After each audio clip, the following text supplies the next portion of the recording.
हिंदू धर्म में देवता और असुरों को अक्सर एक दूसरे के शत्रुओं के रूप में दिखाया जाता है, पर क्या आप जानते हैं कि ये दोनों आपस में भाई हैं?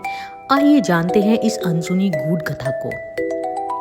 बहुत प्राचीन काल की बात है। ब्रह्मा जी के मानस पुत्र थे ऋषि कश्यप। उन्होंने कई पत्नियां की थी, पर सबसे प्रमुख थी अदिति और दिति। अदिति से जन्मे थे देवता और दिति से जन्मे थे असुर, यानी दोनों एक ही पिता की संतान हैं, लेकिन माताएं अलग थी। अदिति और दिति दोनों ने अपने पति कश्यप से कहा, हे स्वामी, हमें ऐसे पुत्र दीजिए जो सृष्टि में महान कार्य करें। अदिति की भावना थी धर्म, सद्गुण और सत्य की रक्षा के लिए, इसलिए उन्हें प्राप्त हुए देवता जिन्हें आदित्य कहा जाता है।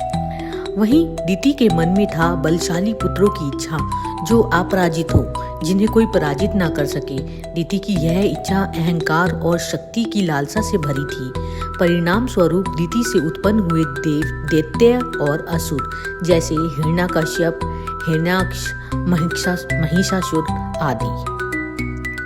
समय के साथ देवता और असुरों के बीच मतभेद बढ़ते गए। एक ओर थे धर्म और संतुलन के रक्षक देवता, दूसरी ओर थे भोग और शक्ति के पुजारी असुर, और प्रारंभ हुआ सद्गुण अहंकार का सनातन युद्ध। पर क्या आप जानते हैं, एक समय ऐसा भी आया जब देवता और असुर साथ आए। समुद्र मंथन में दोनों ने मिलकर अमृत निकाला, क्योंकि सृष्टि के लिए संतुलन आवश्यक था, और यही हिंदू धर्म की सुंदरता है। विरोध भी पूरक होता है।